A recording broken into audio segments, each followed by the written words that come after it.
اب سعادت ابدی یعنی ہمیشہ ہمیشہ رہنے والی حقیقی کامیابی اور خوشی جس کے حاصل کرنے کا طریقہ اللہ تعالیٰ کی معرفت اور اس کی صحیح عبادت ہے، جس کے 4 ارکان ہیں۔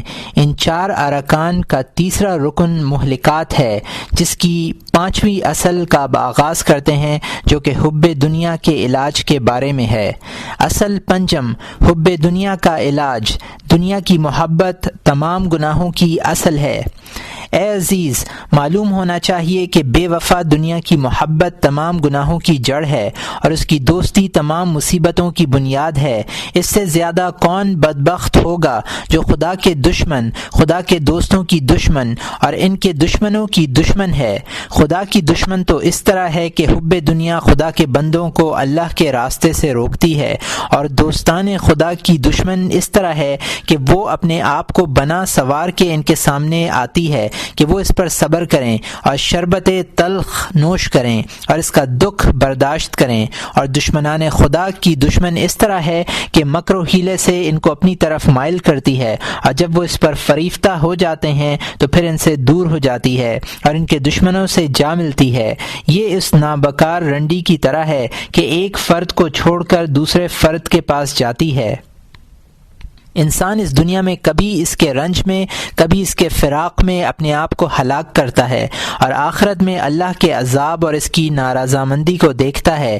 دنیا کے دام فریب سے وہی شخص چھوٹتا ہے جو حقیقت میں اس کی آفتوں کو پہچانتا ہے اور اس سے گریز کرتا ہے، جیسے جادو سے بچا جاتا ہے اور پرہیز کیا جاتا ہے۔ حضور انور صلی اللہ علیہ وسلم نے فرمایا ہے کہ دنیا سے پرہیز کرو کہ وہ ہاروت و ماروت سے بڑھ کر جادوگر ہے۔ اس کتاب کے تیسرے عنوان میں دنیا کی حقیقت اور اس کے مکر و آفت کا بیان کیا جا چکا ہے۔ ہم یہاں ان حدیثوں کو بیان کریں گے جو دنیا کی مذمت میں آئی ہیں۔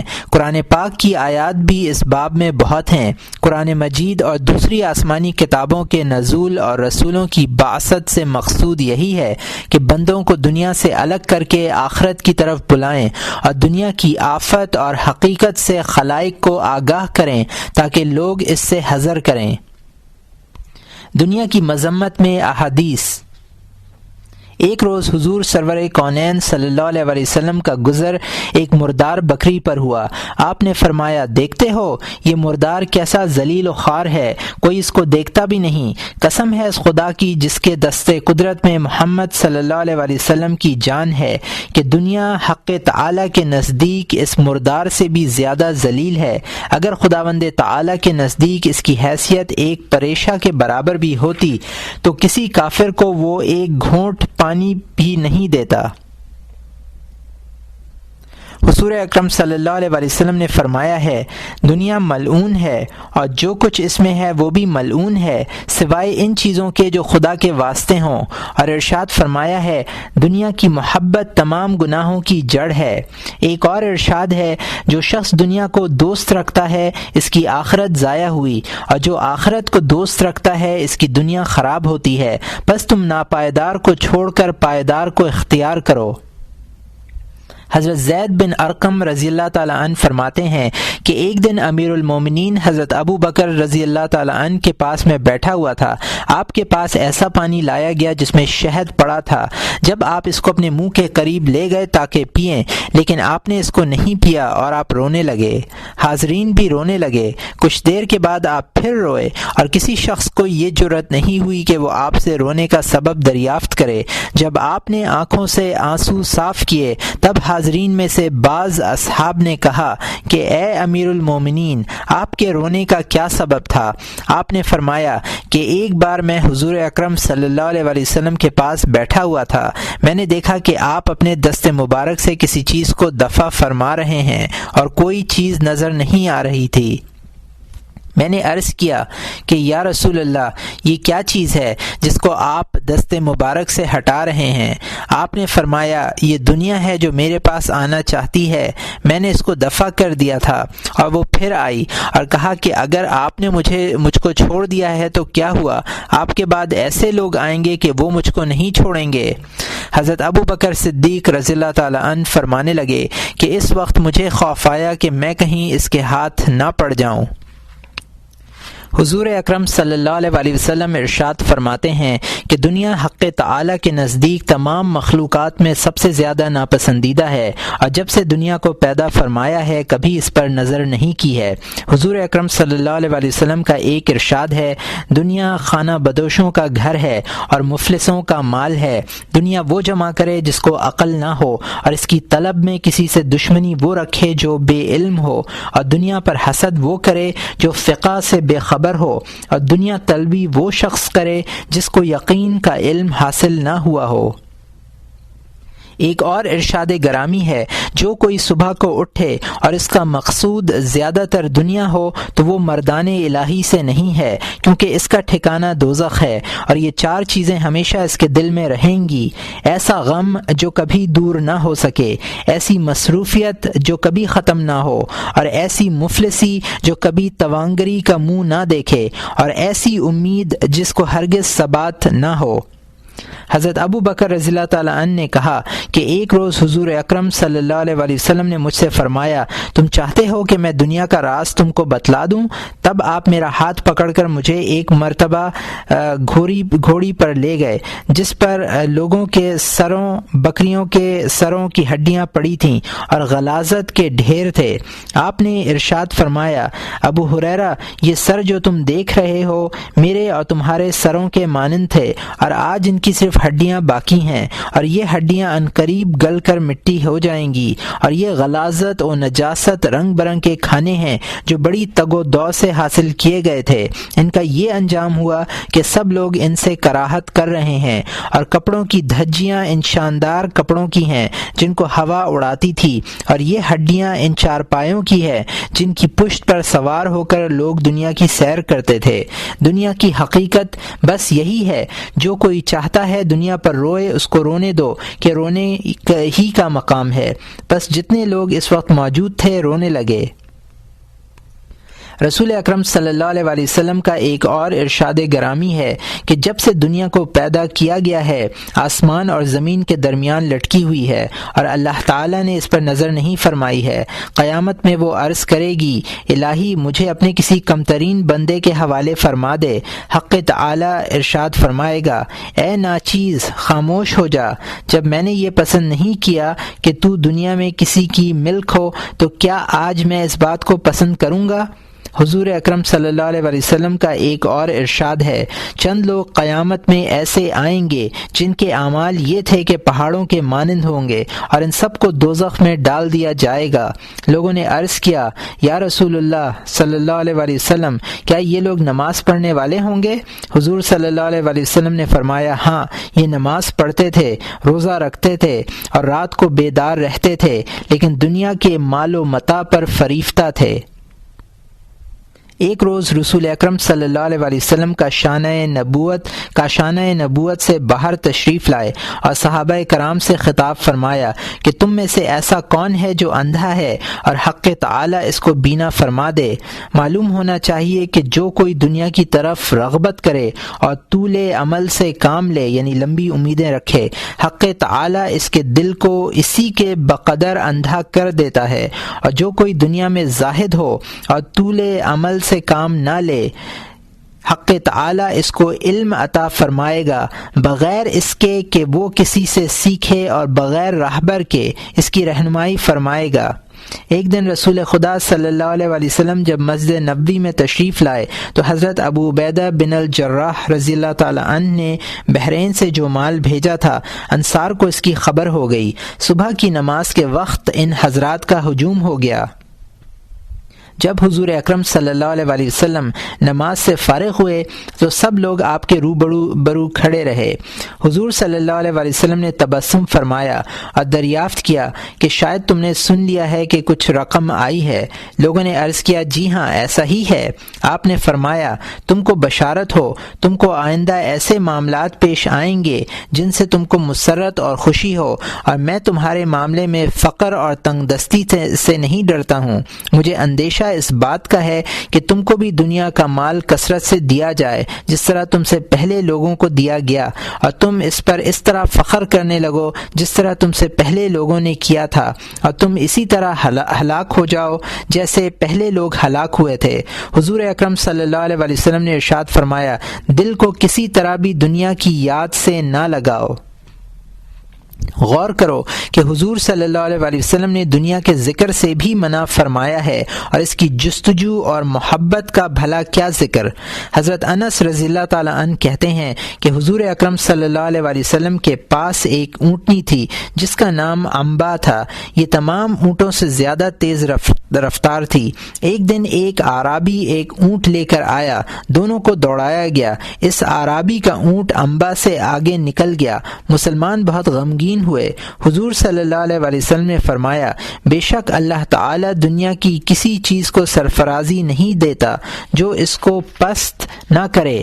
جس کو سرفرازی دی ہے اس کو پستی سے بھی دوچار ہونا پڑتا ہے، اور فرمایا کہ اس کے بعد دنیا تمہاری طرف متوجہ ہوگی اور تمہارے دین کو تلف کر دے گی، بالکل اس طرح جیسے آگ لکڑیوں کو جلا ڈالتی ہے۔ حضرت عیسیٰ علیہ السلام نے فرمایا، دنیا کو مصاحب نہ بناؤ تاکہ وہ تم کو غلام نہ بنا لے۔ خزانہ ایسا رکھو کہ تلف نہ ہو، اور ایسے شخص کے پاس رکھو کہ ضائع نہ کر دے، کیونکہ دنیا کا خزانہ آفت سے خالی نہیں ہے، اور جو خزانہ خدا کے واسطے رکھا جائے گا وہ ہر آفت سے محفوظ رہے گا۔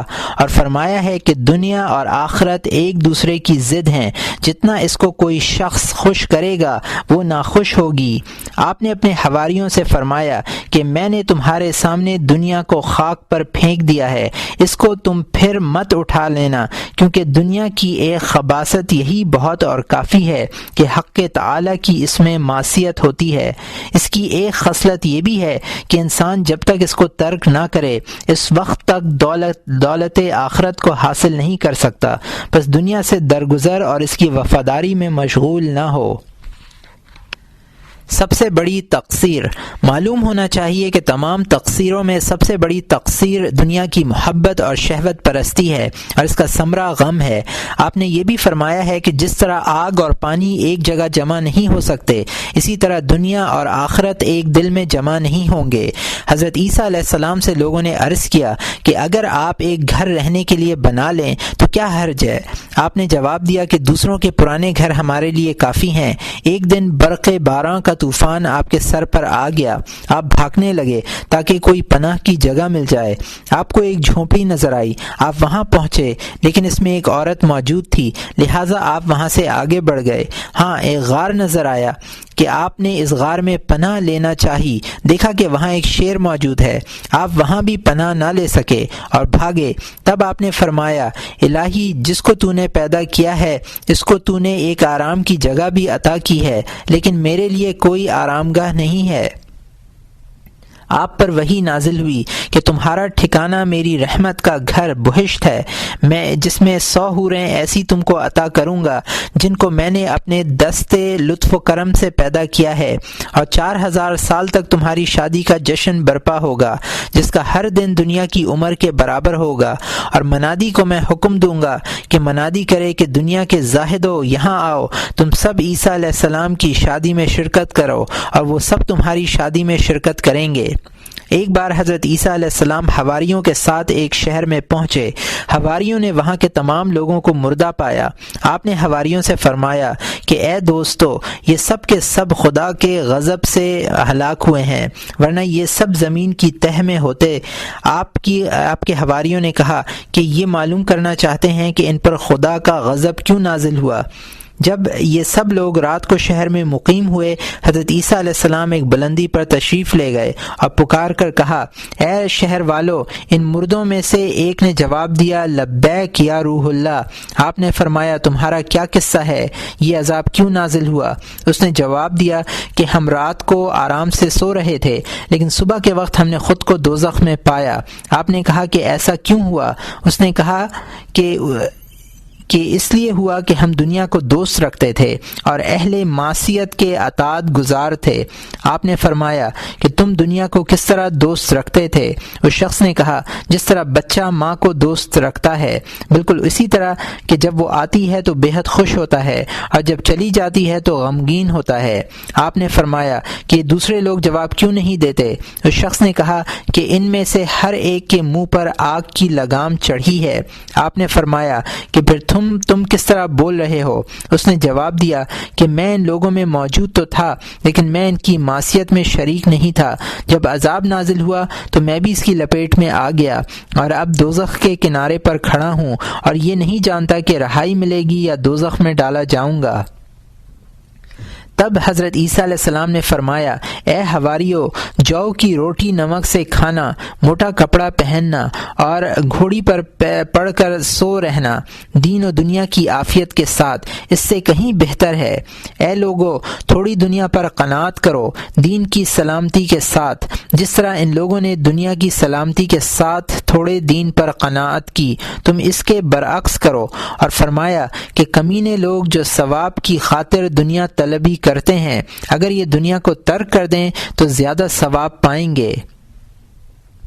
روایت ہے کہ ایک دن سلیمان علیہ السلام تخت رواں پر سوار جا رہے تھے، پرندے اور جن و پری آپ کے جلو میں تھے۔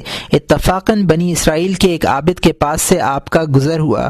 عابد نے کہا کہ اے ابن داؤد، حق تعالی نے آپ کو بڑی شان و شوکت دی ہے۔ آپ نے فرمایا کہ مومن کے نامہ اعمال میں ایک تسبیح کا ثواب سلیمان کی اس بادشاہی سے بہتر ہے، کیونکہ وہ تسبیح باقی رہے گی اور یہ مملکت باقی نہ رہے گی۔ حدیث شریف میں آیا ہے کہ جب آدم علیہ السلام نے گیہوں کا دانہ کھایا تو آپ کو جائز ضرور یعنی بیت الخلاء کی تلاش ہوئی، ادھر ادھر جگہ ڈھونڈتے پھرتے تھے۔ حق تعالی نے فرشتے کو آپ کے پاس بھیجا کہ جاؤ اور دریافت کرو کہ کیا تلاش کرتے ہو۔ آپ نے فرشتے کو جواب دیا کہ قضائے حاجت کے لیے جگہ تلاش کر رہا ہوں۔ فرشتے نے کہا کہ دانہ گندم کے سوا اور کسی میں یہ خاصیت نہیں ہے کہ اس کے کھانے کے بعد قضائے حاجت کی ضرورت پیش آئے۔ اے آدم، اب تم کہاں قضائے حاجت کرو گے؟ جنت کی نہروں میں یا بہشت کے درختوں کے نیچے؟ دنیا میں جاؤ کہ ایسی نجاستوں کی جگہ وہی ہے۔ حدیث شریف میں آیا ہے کہ حضرت جبرائیل علیہ السلام نے حضرت نوح علیہ السلام سے دریافت کیا کہ اس طویل عمر میں آپ نے دنیا کو کیسا پایا؟ آپ نے فرمایا کہ دروازے والے گھر کی طرح، کہ ایک دروازے سے اس میں گیا اور دوسرے دروازے سے نکل گیا۔ عیسیٰ علیہ السلام سے لوگوں نے التماس کی کہ ہم کو ایسی چیز سکھلائیے جس سے حق تعالی ہم سے پیار کرے۔ آپ نے فرمایا کہ تم دنیا کو اپنا دشمن سمجھو، حق تعالی تم کو دوست رکھے گا۔ بس دنیا کی مذمت میں اتنی احادیث اور اخبار کافی ہیں۔ صحابہ کرام رضی اللہ عنہم کے اقوال۔ دنیا کی مذمت میں صحابہ کرام رضوان اللہ تعالی علیہم اجمعین کے اقوال بہت ہیں۔ چند ان میں سے یہ ہیں کہ حضرت علی رضی اللہ عنہ نے کہا ہے کہ جس نے یہ 6 کام کر لیے اس نے بہشت طلب کرنے اور دوزخ میں بچنے کا کوئی کام باقی نہیں چھوڑا، اور دوزخ سے بچنے کا کوئی کام باقی نہیں چھوڑا۔ ایک یہ کہ حق تعالی کو جانا اور اس کا حکم بجا لایا، دوسرے شیطان کو جانا اور اس کی مخالفت پر کمر بستہ ہوا، تیسرے یہ حق بات سمجھے کہ اس پر مضبوطی سے قائم رہا، چوتھے یہ کہ ناحق کو سمجھا اور اس سے دست بردار ہوا، پانچویں یہ کہ دنیا کو پہچانا اور اس کو ترک کیا، چھٹے یہ کہ آخرت کو پہچانا اور اس کی طلب میں قائم رہا۔ کسی دانشمند نے کہا کہ دنیا کا جو کچھ مال تجھے دیں وہ کسی دوسرے کا ہوگا اور تیرے بعد بھی وہ کسی دوسرے کو ملے گا، دل اس سے مت لگا کہ دنیا سے تیرا حصہ صبح و شام کے کھانے کے سوا اور کچھ نہیں ہے، بس اتنے کے لیے خود کو تباہ مت کر، دنیا کو بالکل ترک کر دے تاکہ آخرت میں تجھ کو مقام حاصل ہو، کیونکہ دنیا اور دنیا کا سرمایہ حرص و ہوا ہے اور اس کا فائدہ غار جہنم ہے۔ شیخ ابو حازم رحمۃ اللہ علیہ سے کسی نے پوچھا کہ میں دنیا کو دوست رکھتا ہوں، کیا تدبیر کروں کہ اس کی دوستی میرے دل سے نکل جائے؟ انہوں نے کہا کہ کسب حلال میں مشغول ہو جا، پھر اس مال کو ہر جگہ صرف کر، ایسی دنیا دوستی سے تجھے نقصان نہیں پہنچے گا۔ فی الواقع انہوں نے یہ بات اس وجہ سے کہی کہ انہوں نے سمجھا کہ جب ایسا کرے گا تو دنیا کی محبت اس کے دل میں نہیں رہے گی۔ شیخ یحییٰ بن معاذ رحمۃ اللہ علیہ نے کہا ہے کہ دنیا شیطان کی دکان ہے، اس کے دکان سے کچھ مت چرا اور نہ کچھ لے، اگر کچھ لے گا تو بے شک وہ تجھ کو پکڑے گی۔ شیخ فضیل رحمۃ اللہ علیہ نے کہا ہے کہ اگر دنیا سونے کی ہوتی مگر فانی اور آخرت مٹی کی ہوتی اور باقی، تو عقل کا یہی تقاضا تھا کہ تم اس باقی مٹی کو اس فانی سونے سے زیادہ عزیز رکھو، لیکن ہوتا یہ ہے کہ انسان باقی رہنے والے سونے کو چھوڑ کر فنا ہونے والی مٹی کو دوست رکھتا ہے۔ شیخ ابو حازم کا ارشاد ہے کہ دنیا سے حذر کرو، کیونکہ میں نے سنا ہے کہ جس نے دنیا کو بزرگ جانا قیامت میں اس کو کھڑا کیا جائے گا اور منادی کریں گے کہ یہ وہ شخص ہے کہ جس کو حق تعالی نے حقیر کیا تھا، اس کو اس نے بزرگ سمجھا۔ حضرت ابن مسعود رضی اللہ تعالی عنہ نے فرمایا ہے کہ جو دنیا میں آیا ہے وہ مہمان ہے، اور جو چیز اس کے پاس ہے وہ عاریتن ہے، پس مہمان کا جانا اور عاریتن دی ہوئی چیز کا واپس لے لینا ضروری ہے۔ جناب لقمان نے اپنے فرزند سے کہا کہ اے بیٹے، دنیا کو بیچ کر آخرت خرید لو تاکہ دوہرا منافع حاصل ہو۔ آخرت کو بیچ کر دنیا مت خریدو، اس میں دوہرا دین کا نقصان ہے۔ حضرت ابو امامہ باہلی رحمۃ اللہ علیہ نے کہا کہ جب وہ رسول اللہ صلی اللہ علیہ وآلہ وسلم مبعوث ہوئے تو ابلیس کے لشکری اس کے پاس آئے اور کہنے لگے کہ ایسے نبی کو اللہ تعالی نے مبعوث فرمایا ہے، اب ہم کیا کریں؟ ابلیس نے دریافت کیا کہ آیا وہ لوگ دنیا کو دوست رکھتے ہیں؟ انہوں نے کہا کہ ہاں۔ تب اس نے جواب دیا کہ کچھ اندیشہ مت کرو، اگر وہ بت پرستی نہیں کرتے تو کیا ہے، میں دنیا پرستی پر سے ان لوگوں کو اس بات پر لے آؤں گا کہ وہ جو کچھ بھی لیں ناحق لیں، اور جو کچھ دیں وہ ناحق دیں، اور جو کچھ رکھ چھوڑیں وہ ناحق رکھ چھوڑیں۔ تمام خرابیاں اور برائیاں انہی 3 باتوں سے پیدا ہوتی ہیں۔ شیخ فضیل بن عیاض رحمۃ اللہ علیہ فرماتے ہیں کہ اگر ساری دنیا مجھے بے ملال اور بے حساب دیں تب بھی میں اس سے ننگ روا رکھوں گا، اسی طرح جیسے تم مردار سے ننگ و عار رکھتے ہو۔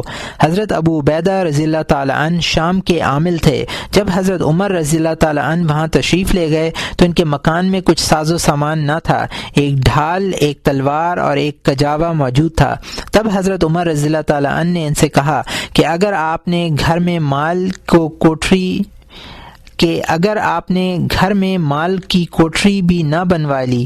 انہوں نے جواب دیا کہ مجھے جہاں جانا ہے وہاں کے لیے بس یہی کافی ہے، یعنی قبر کے لیے۔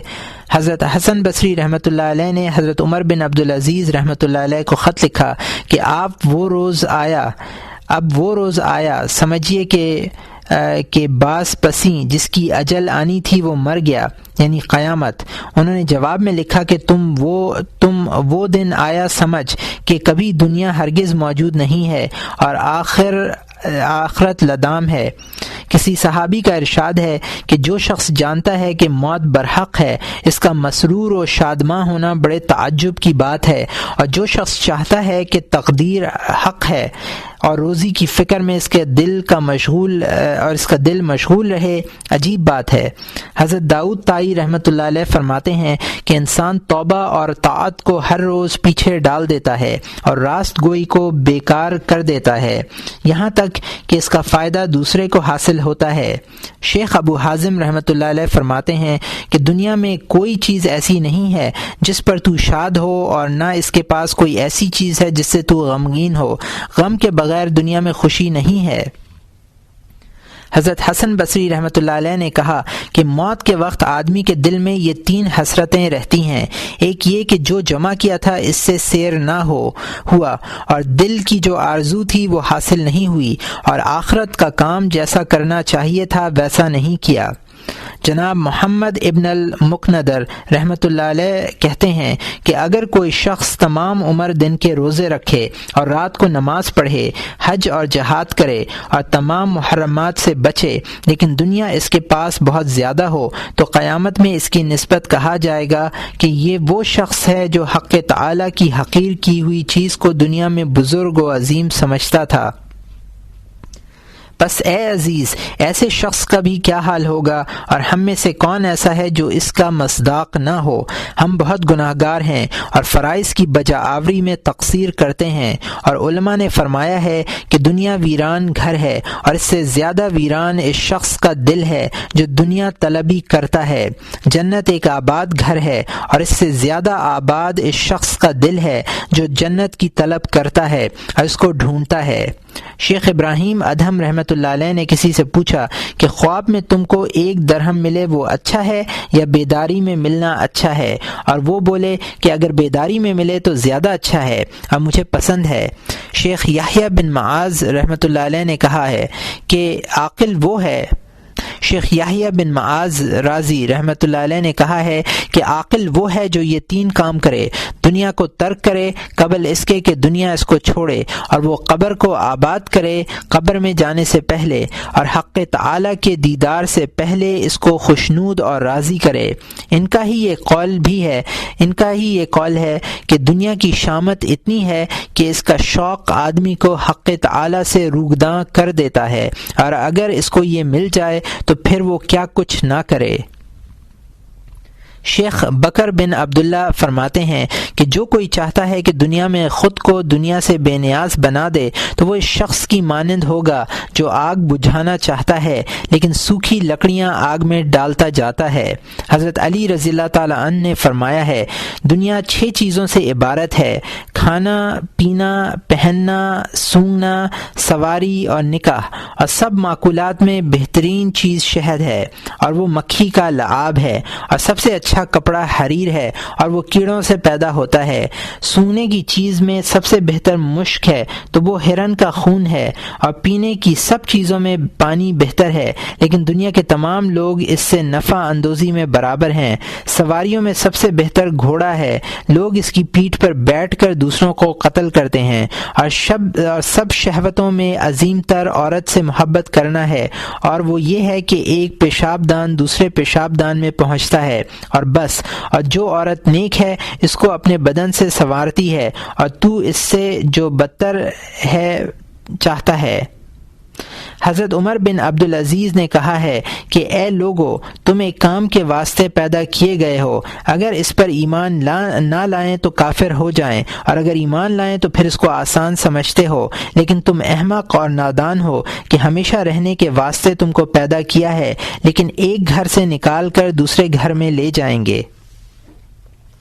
دنیا سے مضموم کی حقیقت معلوم کرنا۔ اے عزیز، معلوم ہونا چاہیے کہ دنیا کا کچھ حال معرفت دنیا کے عنوان کے تحت بیان کیا گیا ہے۔ یہاں پر تم اتنی بات معلوم کرو کہ حضور اکرم صلی اللہ علیہ وآلہ وسلم نے فرمایا ہے، الدنیا ملعون وما فیہا، دنیا ملعون ہے اور جو کچھ اس میں موجود ہے وہ بھی ملعون ہے، یعنی دنیا میں اس کی تمام چیزیں لعنت کے قابل ہیں مگر وہ چیز جو اللہ کے لیے ہو۔ بس یہاں یہ پہچاننا ضروری ہو کہ وہ کیا چیز ہے جو خدا کے لیے ہے اور وہ مذموم نہ ہو، اور جو کچھ خدا کے سوا ہے وہ ملعون ہے اور اس کی محبت تمام گناہوں کی جڑ ہے۔ بس معلوم ہونا چاہیے کہ جو کچھ دنیا میں ہے 3 قسم پر ہوگا۔ ایک قسم یہ کہ ظاہر و باطن دونوں دنیا سے علاقہ رکھیں اور خدا کے لیے نہ ہو سکیں، یہ تمام گناہوں کا سرمایہ ہے۔ دوسری قسم یہ ہے کہ وہ عمل بظاہر خدا کے واسطے ہو، پھر ممکن ہے کہ نیت کے باعث وہ دنیا داری میں داخل ہو جائے۔ اور 3 چیزیں ہیں، فکر و ذکر و مخالفت شہوت، کیونکہ اگر ان تینوں چیزوں سے آدمی کا مطلب آخرت اور رحمت الہی کا حصول ہے تو اگرچہ دنیا میں کرے لیکن وہ خدا کے واسطے ہوں گی۔ ہاں اگر فکر سے غرض طلب علم ہو تاکہ اس سے مرتبہ جا حاصل کرے، اور ذکر الہی سے غرض یہ ہو کہ لوگ اس کو پارسا سمجھیں، اور ترک دنیا سے مطلب یہ ہو کہ لوگ اس کو زاہد خیال کریں، تو دنیا میں یہ عمل دنیا کے لیے ہوئے اور لعنت کے قابل ہیں، اگرچہ بظاہر ایسا نظر آتا ہو کہ خدا کے واسطے ہیں۔ تیسری قسم یہ ہے کہ ظاہر میں حظ نفسانی کے لیے یہ عمل نظر آتا ہو لیکن نیت کی بدولت وہ عمل خدا خدا کے لیے مخصوص ہو جائے اور دنیا سے علاقہ نہ رہے، جیسے کھانا کھانا کہ اس سے آدمی کی غرض یہ ہو کہ عبادت کے لیے طاقت اور قوت اس میں پیدا ہو، اور نکاح سے مقصود یہ ہو کہ اولاد پیدا ہو، تھوڑا مال کمانے کسب سے مقصود یہ ہو کہ طمانینت قلب حاصل ہو اور مخلوق سے بے نیاز رہے۔ حضور اکرم صلی اللہ علیہ وسلم نے فرمایا کہ جس نے بڑائی اور فخر کی خاطر دنیا طلب کی، حق تعالی اس سے ناخوش ہوگا، اور اگر وہ خلق سے بے نیاز ہے کہ بقدر ضرورت طلب کرے تو قیامت کے دن اس کا چہرہ 14ویں رات کے چاند کی مانند روشن ہوگا۔ بس دنیا داری عبارت اس سے ہے کہ آدمی حظوظ نفسانی میں گھر جائے، کیونکہ آخرت کے لیے اس کی حاجت نہیں ہے، اور وہ چیز جس کی آخرت کے لیے حاجت ہے وہ آخرت سے علاقہ رکھتی ہے، دنیا سے اس کا تعلق نہیں ہے، جیسا کہ جانور کا دانہ اور چارہ جو حج کے راستے میں اس کو دیا جاتا ہے اور یہ زاد حج میں داخل ہے، اور یہ چیز دنیا کی ہے، اور اس کو حق تعالی نے ہوا فرمایا ہے اور ارشاد کیا ہے وَنَحَ النَّفْسَ عَنِ الْهَوَىٰ فَإِنَّ الْجَنَّةَ هِيَ الْمَأْوَىٰ۔ ایک اور ارشاد ہے وَزُيِّنَ لِلنَّاسِ حُبُّ الشَّهَوَاتِ مِنَ النِّسَاءِ وَالْمَالُ وَالْبَنُونُ وَالْقَنَاطِيرُ الْمُقَنطَرَةُ۔ پہلی آیت کا ترجمہ ہے اور نفس کو خواہش سے روکا تو بے شک جنت ہی ٹھکانہ ہے، اور دوسری آیت کا ترجمہ ہے جان کہ دنیا کی زندگی تو یہی کھیل کود ہے اور آرائش اور تمہارا آپس میں بڑائی جتانا اور مال اور اولاد ایک دوسرے پر زیادتی چاہنا۔ یعنی دنیا داری عبارت ہے 5 چیزوں سے: کھیل اور خوش فعلی، اپنے تئیں سنوارنا، اور مال و اولاد کی زیادتی کا خواہاں ہونا، اور دوسروں پر تفاخر اور باہم جھگڑنا۔ ایک ارشاد میں ان 5 چیزوں کو اس طرح جمع فرمایا ہے، یعنی خلائق کے دل میں زن، فرزند، مال و زر، گھوڑے، اونٹ، گائے، بیل وغیرہ کی محبت اور الفت سنوار دی گئی ہے۔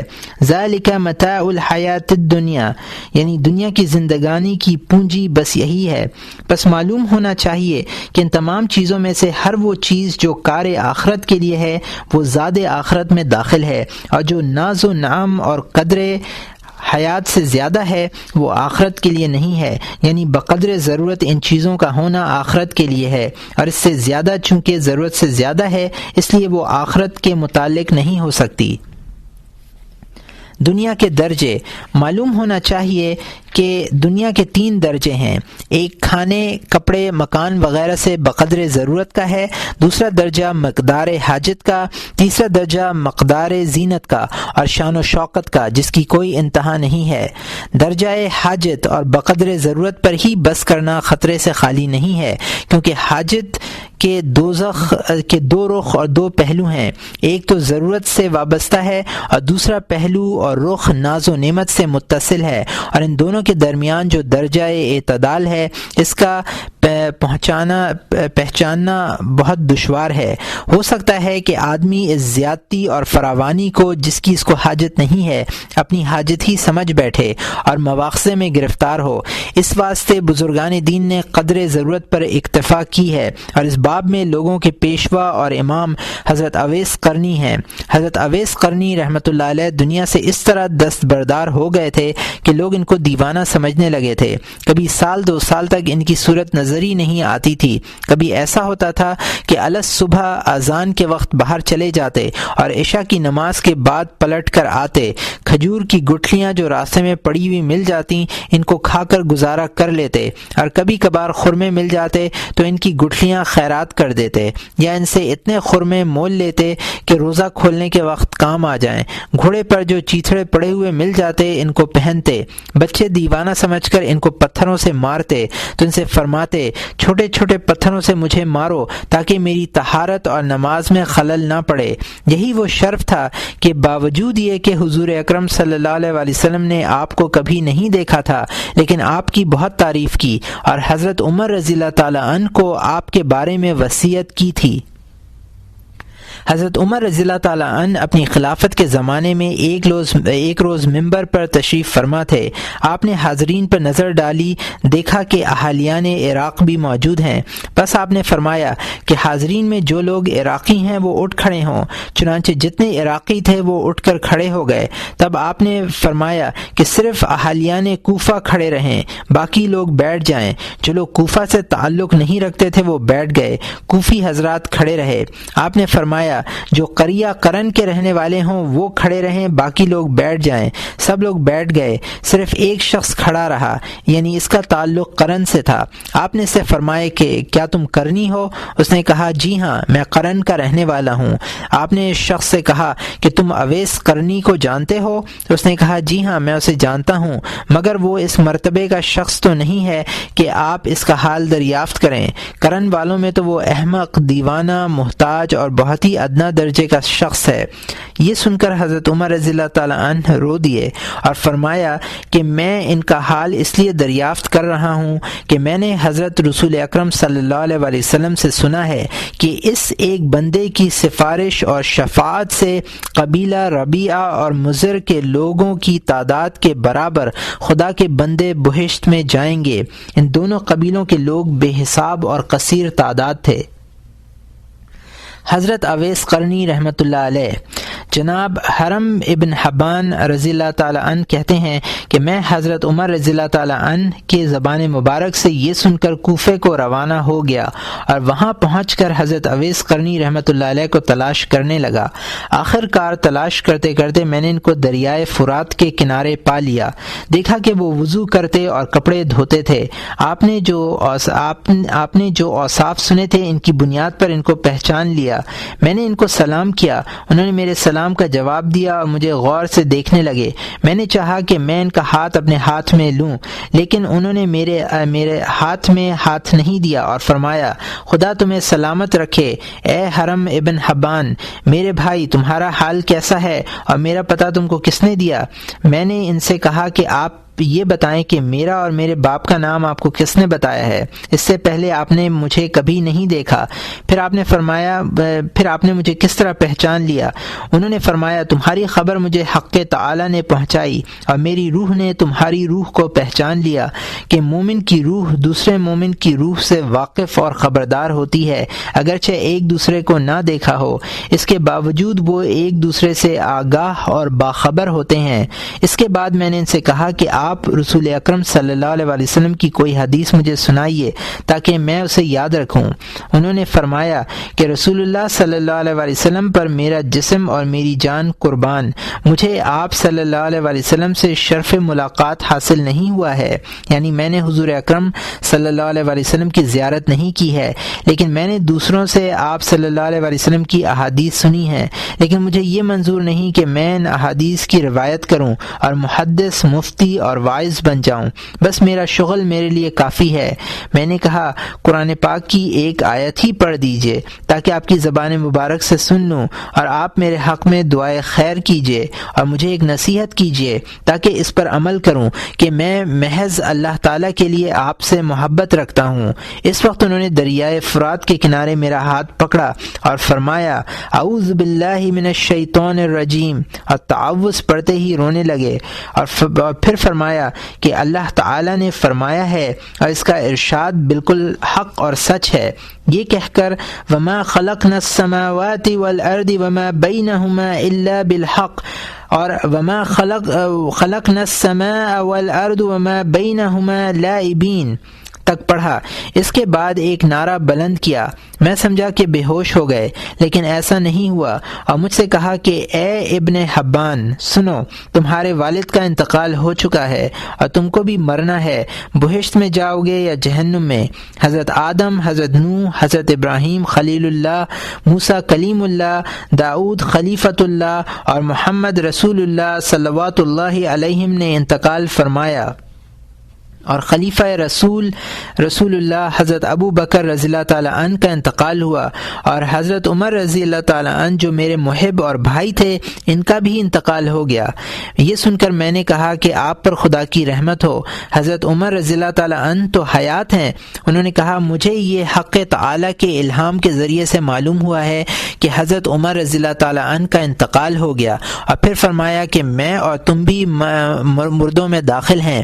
پھر انہوں نے حضرت رسول اکرم صلی اللہ علیہ وسلم پر درود شریف بھیجا اور جلدی جلدی دعا مانگ کر کہنے لگے کہ اے ابن حبان، وصیحت یہ ہے کہ تم خدا کی کتاب اور اہل صلاح و تقوی کا طریقہ اختیار کرو، اور ایک لمحہ بھی موت کی یاد سے غافل نہ رہو۔ جب تم اپنے قبیلے کے لوگوں میں پہنچو تو ان کو نصیحت کرنا، خلائق کی خیر خواہی ترک نہ کرنا، اور جماعت کی موافقت سے کبھی باز نہ رہنا۔ اگر اس کے برعکس کرو گے تو بے دین ہو جاؤ گے اور دوزخ میں گرو گے، اس طرح کہ اس کی تم کو خبر بھی نہ ہوگی۔ پھر دعائیں مانگی اور کہا کہ اے حرم بن حبان، اب آئندہ تم مجھے نہیں دیکھو گے اور نہ میں تم کو دیکھوں گا۔ میرے حق میں دعا کرنا، میں بھی تمہارے حق میں دعا کروں گا۔ اب تم اس طرف روانہ ہو اور میں دوسری طرف جاتا ہوں۔ میں نے چاہا کہ ایک گھڑی اپنے ساتھ رہنے کی اجازت دے دیں، لیکن انہوں نے قبول نہیں کیا، خود بھی روئے اور مجھے بھی رلایا۔ اس کے بعد وہ روانہ ہو گئے اور میں دور تک ان کو دیکھتا رہا، یہاں تک کہ وہ ایک گلی میں جا کر غائب ہو گئے۔ اے عزیز، معلوم ہونا چاہیے کہ جن لوگوں نے دنیا کی برائیوں کو پہچان لیا ہے ان کا طریقہ ایسا ہی ہوتا ہے۔ چنانچہ انبیاء علیہم السلام اور اولیاء کرام رحمہم اللہ تعالی کا طریقہ یہی تھا، ایسا ہی تھا۔ عاقبت اندیش لوگ یہی ہیں جنہوں نے آخرت کے بارے میں سوچا۔ اگر تم اس درجے تک نہیں پہنچ سکتے تو کم از کم اتنا ہی کرو کہ جس قدر چیز کی ضرورت ہے اس پر اکتفا کرو، اور دنیاوی نعمتوں اور اس کے عیش و آرام سے احتراز کرو تاکہ بلائے عظیم میں گرفتار نہ ہو جاؤ۔ اس جگہ دنیا کا احوال صرف اتنا ہی ہم بیان کرتے ہیں، دوسرے عنوانات کے تحت بہت کچھ بیان کیا جا چکا ہے۔